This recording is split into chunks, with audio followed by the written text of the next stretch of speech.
Bonjour à tous, bienvenue dans cette nouvelle page invitée. On va mettre en lumière une ASBL brennoise, son nom Renaissance. Elle s'occupe au quotidien de personnes handicapées. Le directeur de l'association, Pierre de Crombrugge, est notre invité. Alors bonjour Pierre de Crombrugge. Bonjour. Alors votre ASBL, elle existe depuis 2003 officiellement, mais l'idée de créer cette ASBL, elle a germé beaucoup plus tôt. Elle a germé effectivement en 93. Déjà des parents se sont mis ensemble avec des professionnels, des membres d'un Rotary pour réfléchir à une structure familiale pour accueillir des personnes en situation de handicap physique, plus précisément de personnes IMC, infirmes moteurs cérébraux, avec l'idée de créer une petite structure. Et puis ils sont aperçus que pour pouvoir ouvrir, 3 c'était un peu, donc ils ont augmenté à 12 et puis finalement on a ouvert pour 18 résidents adultes. Voilà, donc vous l'avez dit, hein, c'est une maison de vie pour personnes adultes ayant un handicap moteur, des handicaps sévères. Alors, on a des personnes qui peuvent se débrouiller un petit peu, je veux dire, dans la vie de tous les jours, avec des personnes qui sont beaucoup plus dépendantes. Donc, on a un peu de tous les profils, mais avec aussi, à l'heure d'aujourd'hui, un handicap qui évolue et avec des réalités aujourd'hui présentes au niveau de la plus grande dépendance. Voilà, on voit, ils sont répartis, ces résidents, on venait de le voir précédemment, dans des pavillons. C'est ça, donc il y a effectivement trois ailes qui se réunissent au niveau de la pièce centrale, 3 ailes de 6 studios à chaque fois. Ils ont des studios privatifs. Hein. Voilà, studios privatifs avec chacun leur studio et chacun leur petite salle de bain. Donc voilà. Et il y a un espace commun? Avec un espace commun qui est l'espace de vie, de réfectoire, avec les ateliers donc, qui sont là. Alors, et c'est quoi les objectifs de votre ASBL?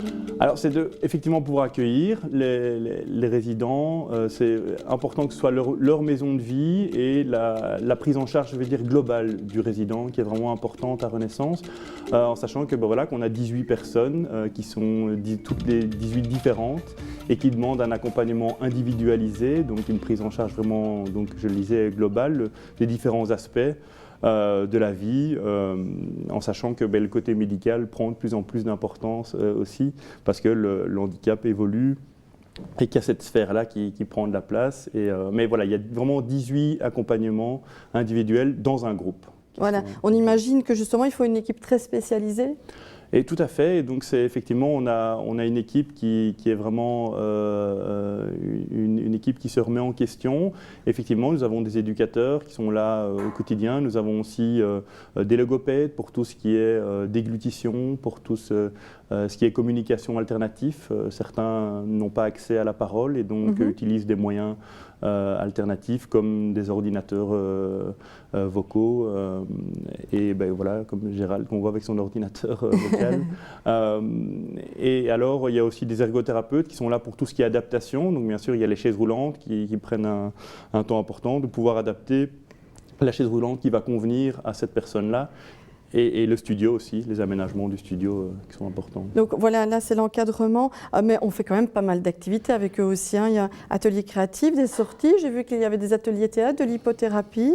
C'est ça, donc il y a effectivement beaucoup d'ateliers qu'on tente de mois en mois, d'année en année de maintenir, parce que c'est vrai, comme je le disais, l'accompagnement, je veux dire des repas, des moments de lever, des moments de coucher, des moments de mise aux toilettes, prennent de plus en plus d'importance. Donc effectivement, on doit faire face à ça et continuer malgré tout avec une équipe motivée qui se remet en question et qui est créative à essayer de développer des activités comme vous le dites. Qui se sentent bien dans leur cadre de vie, etc. Voilà. On organise aussi pas mal d'activités vers l'extérieur. C'est une volonté aussi d'ouvrir la maison vers l'extérieur, justement, comme un marché de Noël.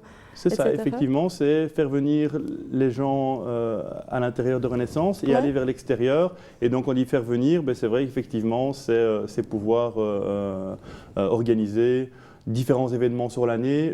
L'événement récurrent chaque fin de novembre, c'est le marché de Noël de Renaissance qui vient d'avoir lieu. Et puis on essaye d'organiser bien souvent un concert ou une course pour faire venir des gens. On reçoit régulièrement aussi des étudiants qui viennent visiter Renaissance, que ce soit des étudiants en kiné, infirmiers, éducateurs, principalement. Voilà, le plus dur, c'est le financement dans une institution comme la vôtre. C'est pas facile, c'est aussi de trouver des bénévoles, c'est le vieillissement des résidents, c'est tout ça, les défis un petit peu de renaissance. C'est effectivement les défis de renaissance, c'est effectivement trouver les moyens humains, les moyens On voit par financiers. exemple ici, c'est un chèque qui avait été remis par des étudiants. C'est ça, des étudiants de Louvain-la-Neuve qui se sont mis ensemble, plusieurs cercles, pour pouvoir faire une activité pour nous remettre ce chèque, ce qui nous permet d'acheter du matériel pour pouvoir s'occuper des résidents, que ce soit des lève-personnes ou matériel de transport divers. Mais effectivement, le financement, c'est un grand défi. Parce que voilà, on a effectivement des subsides, mais qui ne suffisent pas, et donc on doit trouver effectivement des fonds propres d'année en année de plus en plus importants pour pouvoir continuer à mettre en place finalement les valeurs de Renaissance, cet accompagnement global dont je parlais, et pouvoir continuer à aussi proposer des activités, que ce soit l'hypothérapie, la piscine.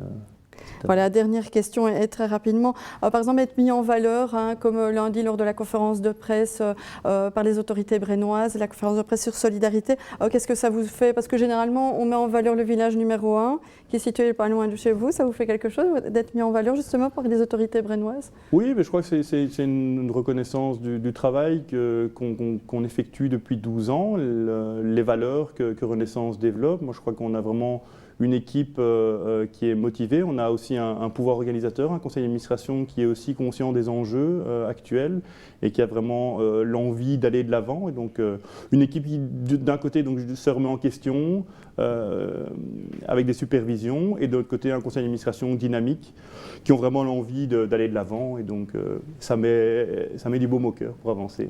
Voilà, merci en tout cas à vous d'être venu nous parler de cette association Renaissance sur ce plateau, et merci à vous de nous avoir suivis. On se retrouve très prochainement pour un autre invité sur le grill.